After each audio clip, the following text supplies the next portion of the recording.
very cool thing about doing this drill with this body sport bag is that, I don't want to try and just turn it around my body as much as I almost kind of want to pick it up and use my shoulders to rotate down.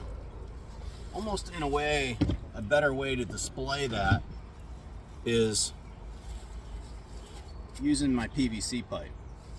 So this thing is astronomically important to how I rotate my lower and upper body and how the relationship between the two support how I want my golf swing to work. So as I bend into a golf swing position and I rotate, my hips are going to come back and my shoulders are going to go back. Obviously my arms and hands and the club will go with it. But now, as I change direction, I don't want to change direction by moving my lower body forward. If my lower body goes forward, I can't rotate back to my center, where the golf ball is going to be located. If I stay back and down, or in my posture,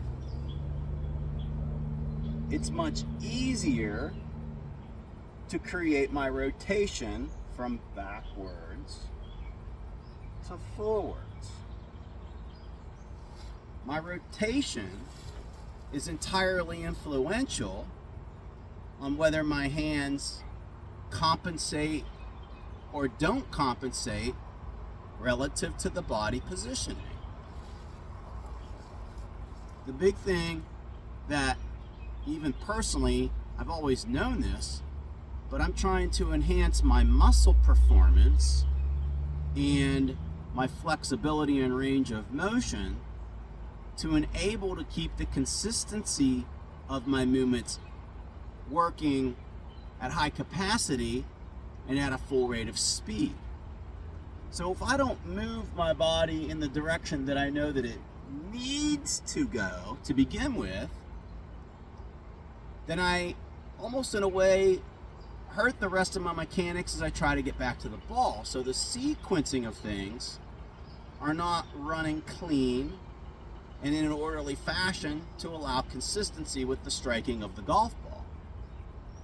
Once my body is the primary component of staying in a good place and running clean and effectively, my arms and my hands and my club are just basically following along for the ride and are like a chain reaction to getting through the same area and allowing for repeatability over and over again, or at least more consistency. You're going to have hiccups, but the fact of the matter is, if I give my posture away and I tilt backwards, which is logistically what most people do, and I start to stay more back, and I shift and rotate more into place, all of a sudden, my arms, my hands, and my club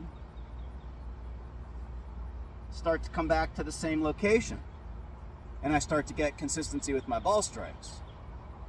Not only that, but sequentially, if I stay back, down, and over the ball with my posture, my hips open, my chest runs, my arms swing, and my hands can now release it at the right point in time, I collide with the golf ball, I hit the ground, and then I finish my swing. The golf club goes back up. The golf club lands like an airplane, hits the golf ball, and then it takes back off again on the other side.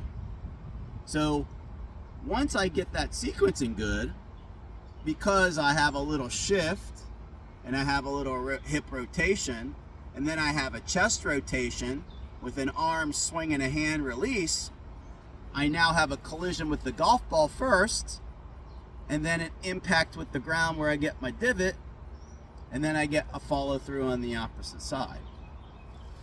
So the rotation of that movement is going to bring me up out of my swing. The last thing I want to do is be here at the top making a beautiful backswing and then throwing the golf club or lifting my body. And those two components are the killer in being consistent with the impact with the golf ball at the very bottom where the golf ball is. So once I start to trust myself to settle into place, and I don't give that location away, once I enable myself to get that location, and my hips lead the way a little bit, and my chest stays over the ball, and my chest continues to run and rotate, and the arms swing and the hands drop the club to the ball, I now am having a collision with the ball first, taking the divot, and then coming up out of the shot on the follow-through side.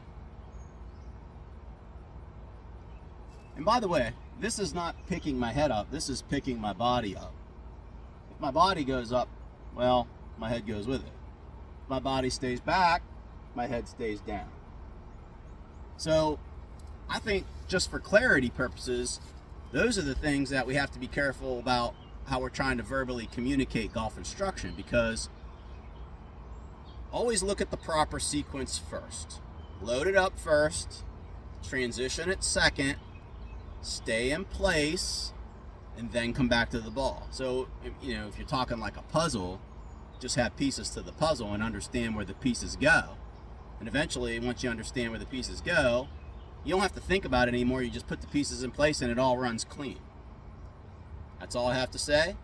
I hope that you can take the exercises and all at the same time the explanation to encourage yourself to maintain more effective posture, get the body operating and running, and appreciating the fact that the arms and the hands and the club come in there last.